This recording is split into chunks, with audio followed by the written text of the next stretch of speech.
I've been on the road 20 years probably, all around the West Midlands, using the M6, M42, M5. The last 18 months it's just gradually got worse and worse. For Wayne, the time it takes to get into work has become so unpredictable.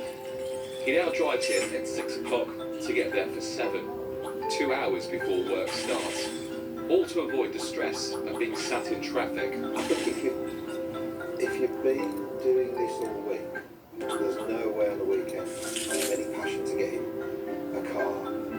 Even if there's no traffic or we've got a different car at home that you might enjoy, after a week of doing this, you just want to get home on the weekend and not touch the car. Here's another problem. So your overhead speed signs have just gone from 40 to 50 and then back down to 40.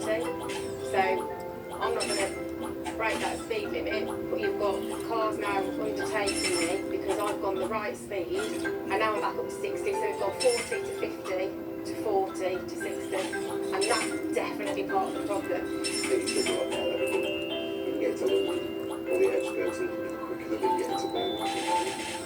So there's been times when we've sat on the motorway and kind of looked at what time it is, how long we've been sat on the motorway, and we could have actually boarded an aeroplane and flown away to Spain. Then, just a few miles from the end of our journey, the queue for the A38 into Birmingham, a constant sticking point. Since we've left home to now, 20 miles in, however many minutes we've been in the car, what we've done, nearly an hour. Kelly and Wayne say that getting the train to work is impractical. With their job, they sometimes need to transport furniture and travel around. We then arrived in the jury quarter. Today's journey took 1 hour and 23 minutes. For Wayne and Kelly, that's a decent time. They say the journey has gotten worse over the past 18 months. So much so, they're both now losing extra hours to their commutes every working week. Lee Conley, ITV News. Well, the experience of Kelly and Wayne is just one example of those figures we heard at the start of the programme. Journeys in and around Birmingham are taking longer. And part of that is down to more cars on the road.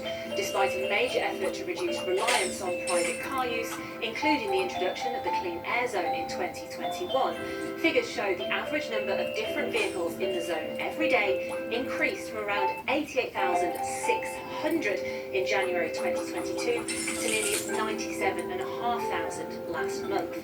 But it's not been without its successes. As of the end of 2024, the number of the highest polluting vehicles entering the zone has reduced from around 15% when the scheme began to just 3.4% last month. And the average level of nitrogen dioxide in the area covered was down by more than 22% compared to before the pandemic. Well, in Birmingham, poor air quality is estimated to contribute between 700 and 900 premature deaths every year, meaning lowering pollution is vital, and reducing traffic is a huge part of that. Well, with the roads already congested and the number of cars on the rising, potholes and poor driving conditions only make things worse. Last year, the AA were called out to more than 80,000 pothole-related breakdowns in the Midlands. And while we've heard countless stories from many of you who say your residential roads are plagued by potholes, the main arteries are affected too, making traffic worse and roads less safe. This is the state of the Hagley Road in Birmingham, one of the main routes bringing people in and out of the city. These are some of the side streets leading onto Broad Street in Birmingham, often used as main routes for buses and cars going into the city centre. Elsewhere, this is the state of Long Lane and Warstone Road near Walsall. One resident living nearby told us that they never would have bought their house. Long Lane and Warstone Road near Walsall. Surrounding them. And in Suffolk Hotfield, workers were seen flattening the mix they had used to fill a pothole with their foot. In response, Birmingham City Council told us the video shows an early stage of a temporary repair and that the repair was subsequently compacted and completed in line with the required process. Well, the owner of the vehicle recovery business in Staffordshire says he's been inundated with calls from people who are stranded because of damage caused by potholes. Greg Berger, who also runs a tyre fitting company, says this is the busiest he's been in the 15 years since he started his business. It comes as the County Council says that since the new year, it has been working around the clock to try to fill in 3,000 potholes by the end of February. Annie reports. Greg Berger hardly has time to stop. He's the person to call if you're stuck somewhere with a flat tyre and can't go to a garage. He gets called up to 10 times a day, and most of the time it's tyres damaged by potholes. What if reading How is big is the difficult for problem me? with potholes? Honestly, I I've find never the seen Bible it hard this to bad in understand 15 years of sometimes. doing this job and fitting tyres. You'd be getting job after job. You'd be literally going back to your yard, grab your tyre, go back to the job. Somebody else is the popped a tyre, and then you have to go back again, and that can happen continuously. Look at that one there, look. Wow. Hopefully your cameraman doesn't go down. Yeah, he's just gone down. Hopefully he's not got a flat, but that's what I mean. The roads are so bad. I mean, it has a huge emotional impact as well, doesn't it? Ginormous, yeah, you know. We're going out to some customers, and the first thing they want to do, you know, they want to hug off you, you know, to bring your shore up. And that happens more than I could even explain. We thought it was an unusually quiet morning, but then a call comes in while we were filming. Right, super. Well, let me get you booked on now, then run through some detail. Minutes later, Greg gets another call. Yeah, cool. All right, well, I'm on my way back home now. I'll check in half an hour. Both drivers have burst tyres after hitting potholes. Rich Woolley was heading for a romantic break with his girlfriend when the damage happened. I didn't see it until the last minute because of the shape of the road, and by that point it was too late to do anything about it, so it was quite a nasty bang and smacked my head. Just angry really at the state of the roads in general, so we were due to go out, booked in for lunch at 1:30, we've had to miss that now, and yeah, a couple of £100 to get it sorted, which is not ideal when you're going away. You know, you said it's the worst in 15 years, so give me an idea of how much worse the problem has got. We originally used to do the recovery side of things, obviously full time. And then below and behold, as the years have actually gone past, our recovery has kind of gone down, but our mobile tyre services have increased like no tomorrow. So mobile tyres now is actually my main business. Meanwhile, Staffordshire County Council says they've been busier than ever, with the number of severe cavities doubling over the last 5 years. It plans to repair 3,000 of them in the first 2 months of this year. We're seeing more potholes because we're getting more surface water, we're getting heavier downpours, more rain on the roads, and of course we've got older infrastructure that's already showing signs of decay, so we've got cracks and that water can penetrate. There's not enough money for all the damage. The council is investing an extra £15 million over the next 2 years, but it will cost £300 million to fix everything. The authority is looking for more efficient ways to fill the gaps. So for example, we've got a road where the road needs repair, the pavements need repair, the drains and gullies need work doing. In the past, we would have done all those as separate jobs. We're now going to do them as one big job. More money, less extreme weather, newer roads. Until all that happens, the never-ending cycle of filling potholes and replacing tyres will continue. And yet, ITV News, Stafford. Well, as we heard there, Staffordshire County Council says one of the key issues is that it needs more money. When the Labour government took office, ministers announced £1.6 billion a year for councils to repair roads and potholes. The share for authorities in the Midlands over the next 4 years is £823 million. But is it enough to fill them all in? Let's cross to our political correspondent Alison McKenzie in Westminster.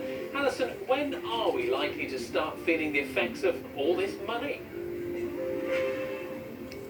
Well, to be fair, work is underway, as we've seen in councils across the Midlands. And there in Staffordshire, though, the key point, 15 million for a potholes blitz. But they say the true cost of putting everything right would be 300 million. The government's stated target was to have an extra 1 million potholes across the country every year. But the data gathered by the councils suggests it's not happening. They're actually falling short of that simply because of the pressure of the work. So Alison, I think the key question is, will things get any better? Well, that is the stated aim of the government. As I said, they have this spending pledge up to £2 billion a year by 29/30 for councils to spend on potholes. But of course, it's getting that feedback. They have judged the councils how they're doing. All are coming back as an amber rating in the Midlands, including Staffordshire. But let's end on a high point, a green overall performance rate for Coventry, Sandwell and Worcestershire. They're doing better. Alison, for now, thank you. Why do so many people choose their car instead of public transport? Some of the biggest reasons people give is the cost and reliability. But major changes to the way thousands of us travel by bus, tram and train are now underway. New railway stations are opening and new tram lines are being planned. But will that be enough to persuade people to leave their cars behind? Lewis Warner is live for us on a tram line which links Birmingham with Wolverhampton this evening. Lewis, how busy is it where you are now? Getting pretty busy. We've just been through Grand Central Station.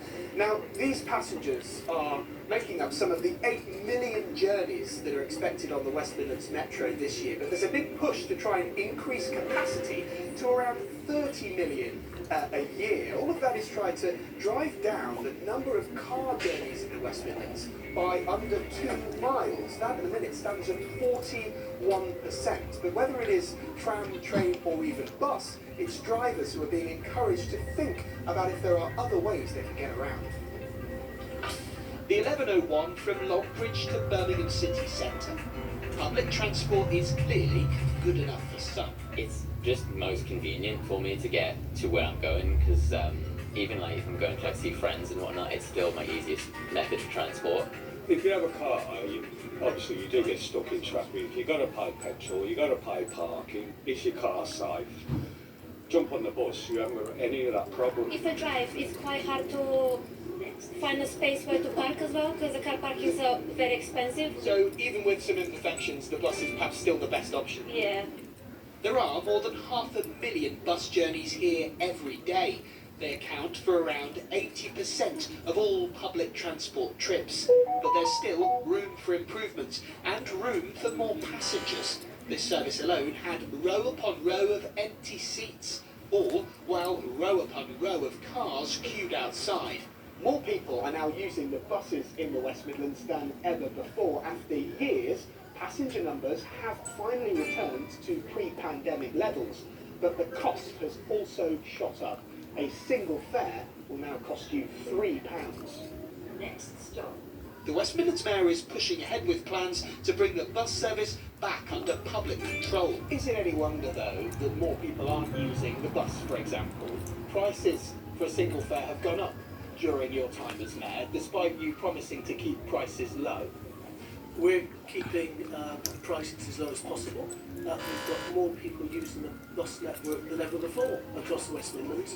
But I want to develop a truly integrated transport system in the region that allows people to move freely between the tram, the bus and the rail network.